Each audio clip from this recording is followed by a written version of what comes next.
Well, I thought I had heard most Simon and Garfunkel songs, or at least heard of them, but I'd never heard of this. One of y'all let me know about this. I can't remember who it was, so please let me know in the comment section, and I will thank you personally. This is the Dangling Conversation, and just hearing the title made me want to listen to this song. And I decided to go ahead and look at the lyrics. Of course, it was written by Paul Simon, and it's more poetry than it is lyricism. I mean, it's in the form of sort of Emily Dickinson or Wordsworth or something like that. And Paul Simon was evidently upset that this did not become really popular in the 1960s. This came out in 66. This performance was in 66 on the Red Skelton Hour by the two fellas. And so it wasn't a big hit. And he thought the reason for that was that it's too heavy. And it is heavy. I mean, it talks about the superficiality of a relationship, superficial size and indifference, and what used to be perhaps a deep relationship is now turned into sort of alienated, dangling conversations. So it is quite well written, but it's written in sort of an analytical way, not in sort of a heartfelt way. And maybe that's why it didn't go big. I don't know, but it is very good Paul Simon writing. I'm curious to see how they're going to make this sort of poetry, I mean like true poetry, into a song. I think it's interesting that Garfunkel's got his arms across his chest, which is a closed off position. On emotions and everything. So let's just jump in and see how this is. Okay, here we go. 1966.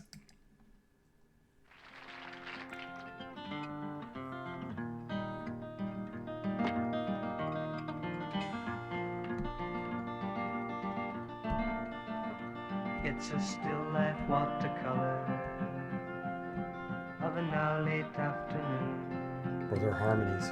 as the sun shines through the curtain lace and shadows wash the room,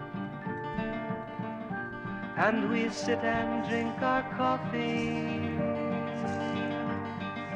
couched in our indifference like shells upon the shore. You can hear the ocean roar in the dangling conversation and the superficial sighs. It's deep, The heavy. borders of our lives.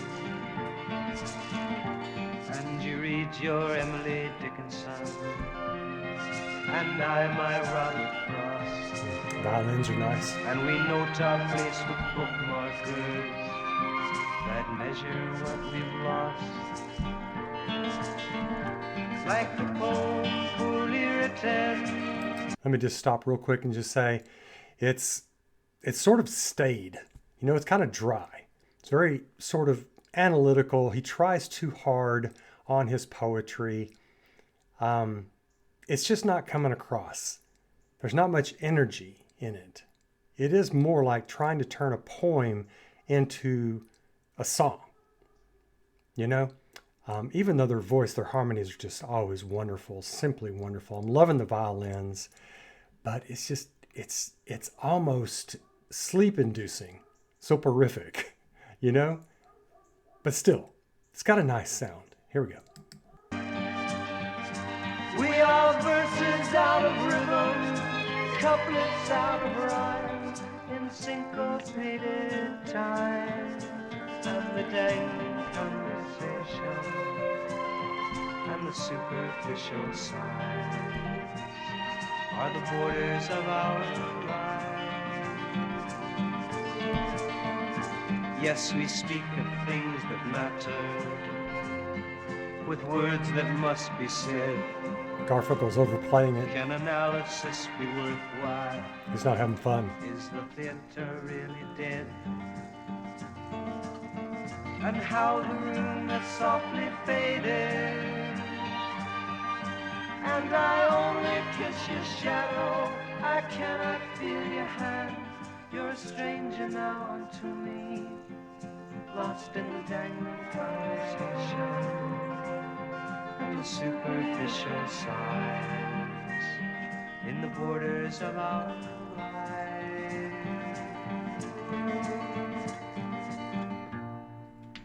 Wow. Okay, that was not fun. And I'm not saying every song has to be fun. I mean, my God, I'm a huge Pink Floyd fan. It's just that they just didn't seem to be having much fun. There wasn't much energy in this. It was more of a talk song than a sing song. Um, I mean, their expressions as you're looking at them there are overwrought. It's like they're trying to push the message. The lyrics are just convoluted. I mean, I take it back about them being poetry. I mean, this is just, it is poetry, but it's not good poetry. It's, I mean, Paul evidently was proud at first. He says it's too heavy for kids to understand. No, it's not that it's too heavy. It's too turgid. It's just not good. It is not one of their better songs. Maybe it could be reworked. The only thing I really liked about this was the violins coming in and their harmonies, of course. When you put these two guys' vocals together, it just creates some sort of angelic experience. It's amazing, even on this. But yeah, this is not one I'm going to be listening to again. Y'all let me know what you think. I mean, did I miss something? It's just not there for me. Okay. All right, I'll talk to y'all soon. Take care of yourselves. Bye now.